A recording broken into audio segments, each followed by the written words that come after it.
in the general direction of the driveway.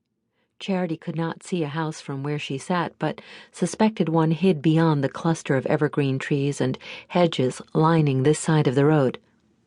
"Hi, I'm Charity Gannon." Hilda Brooks nodded as if it was old news. "I heard Nell's niece was coming. I brought the mail." She thrust the basket toward a surprised Charity. "Oh."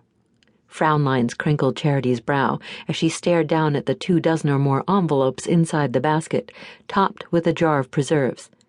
As an afterthought, she added, "Thank you." "Oh, it was no problem," the neighbor said, waving away her words. "A few letters still trickle in now and then, mostly from sweepstakes or car warranty offers, but I just tossed those in the trash can. These are the only ones that looked important." The lines deepened on Charity's forehead. Glancing around, she belatedly noticed there was no car in the driveway other than hers. She cocked her head to one side. "Did Aunt Nell have a car?" "Oh, no, dear. She didn't drive." "Really?" Charity asked in surprise. "That must have been difficult, living way out here." "Actually, no. Nell didn't get out much, hardly at all, to be honest. She had most of her groceries delivered and asked me to run an errand or two for her now and then. Your aunt was practically a recluse, although she did love her yard," she was quick to say. Charity glanced around, realizing the yard was part of what spooked her to begin with. Like the interior of the house, at first glance there was nothing amiss about the flourishing flower beds and prolific hedges. The ivy-covered arbor out front might even be considered charming. So might the vines that clung to the fence, tucked neatly along the row of evergreens. Only now did she realize that the sleepy, overgrown yard offered more secrecy than privacy, more a sense of unease than of peace. The excessive yard had given her the heebie-jeebies, even before she saw the clothes. "Did you know my aunt well?" Hilda Brooks shrugged her beefy shoulders. "As well as anyone did, I suppose." "How long had you known her?" "Let's see.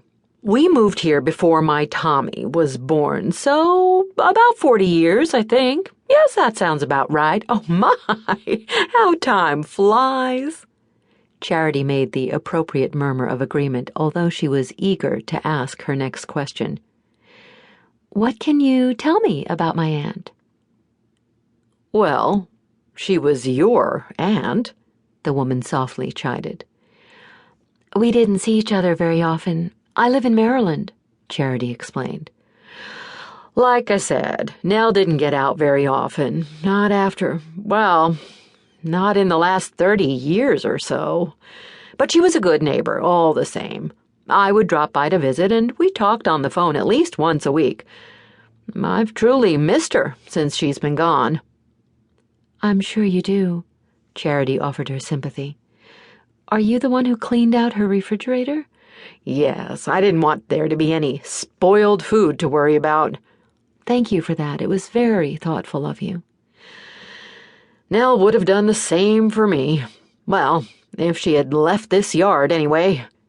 Tears glistened in the other woman's eyes as she attempted the sad joke. Charity mulled over her earlier words. "You said Aunt Nell had been that way for about 30 years? She came to my mother's funeral 16 years ago." "Yes, I remember. You have no idea how difficult it was for her to leave her safe place and to travel all that way by herself. I offered to go with her, just for moral support, but I had a terrible case of the flu, and she wouldn't hear of it. She was devastated by your mother's death, and she insisted on going to the funeral."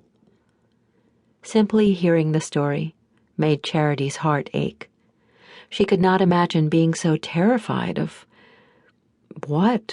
anything, that you were unable to leave your home. Nor could she imagine conquering that fear for such a sad and solemn occasion as attending your only sister's funeral, particularly a sister from whom you were estranged. It was simply heartbreaking. "That's so sad," Charity commiserated.